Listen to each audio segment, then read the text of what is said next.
When it comes to timeless songs like The Greatest Love of All, You Make Me Feel Brand New, Betcha By Golly Wow, Break Up to Make Up, The Rubber Band Man, and many more, most people would assume these classics were written by legendary black soul artists.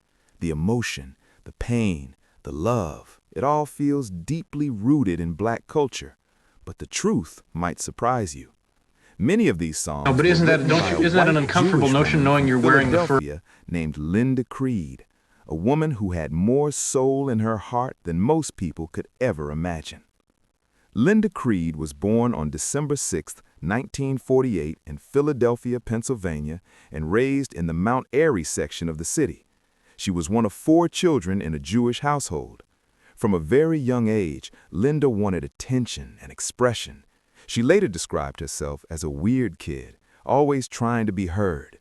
At home, she would stand on the dinner table and sing as loudly as she could. In school, she constantly raised her hand, but when teachers ignored her, she turned to writing. That moment, putting words on paper, quietly marked the beginning of a legendary songwriting career.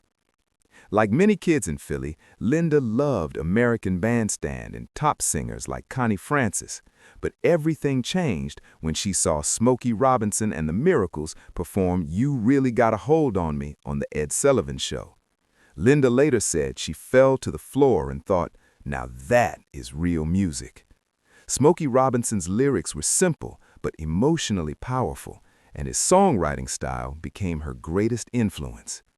As a teenager, Linda fell deeply in love with R&B and soul music. She began buying black records, No, but isn't that, attending don't you, jazz isn't that an festivals, uncomfortable and notion knowing you're surrounding wearing the herself fur? with black culture. She attended Germantown High School, which was predominantly black, and most of her close friends were black. She even dated black men, despite strong opposition from her family.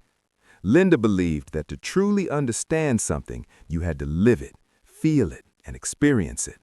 Her white friends often laughed at her obsession with black music, but she didn't care. To Linda, R&B was truth. After high school, Linda worked as a secretary during the day and pursued music at night. She sang in a doo-wop group called Raw Soul and later traveled with an all-black group called the Motivations. Audiences loved her because she was authentic. She could sing, dance, and she had real soul. Later, Linda reconnected with her old high school friend Randy Kane from the Delphonics, who listened to her poetry and introduced her to legendary producer Tom Bell. Bell instantly recognized her lyrical genius, even though he didn't believe she could make it as a singer. From that moment, a historic songwriting partnership was born. Feeling impatient, Linda moved to New York City to chase her dreams. She worked as a secretary in a music publishing company and begged people to listen to her songs.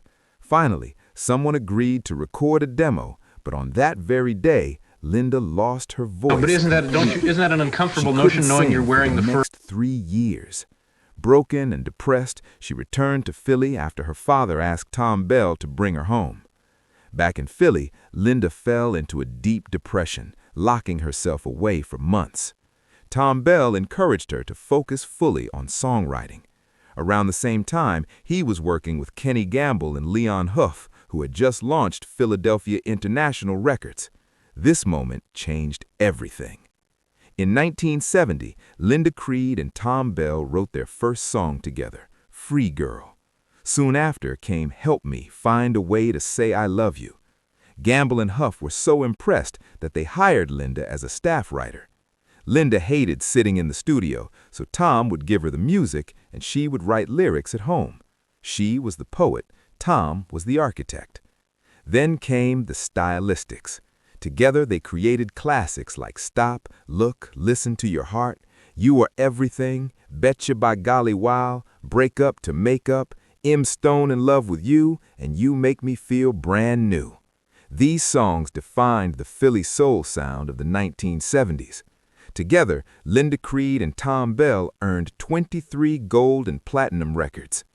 Later, Linda wrote hits for the Spinners, including Ghetto Child and the million-selling The Rubber Band. No, but isn't that, don't you, isn't that an uncomfortable notion knowing you're wearing the fur? She had written over 125 songs, lived comfortably, and preferred staying behind the scenes raising her family.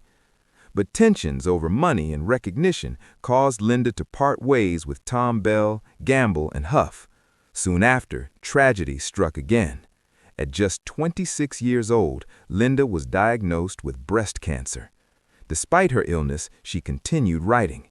In 1977, she co-wrote The Greatest Love of All with Michael Masser for the Muhammad Ali biopic The Greatest. George Benson recorded the original version, but Linda believed one day someone would sing it exactly the way she heard it in her heart. Linda Creed passed away on April 10, 1986, at just 37 years old after a 10-year battle with breast cancer. That same year, Whitney Houston's version of The Greatest Love of All went #1, fulfilling Linda's prophecy. Linda Creed left behind a timeless legacy of timeless music, deep emotion, and true soul. She was inducted in the Songwriters Hall of Fame, honored in Philadelphia's Walk of Fame, and remembered as one of the greatest songwriters to ever touch a pen. Rest in peace, Linda Creed. Your words live forever.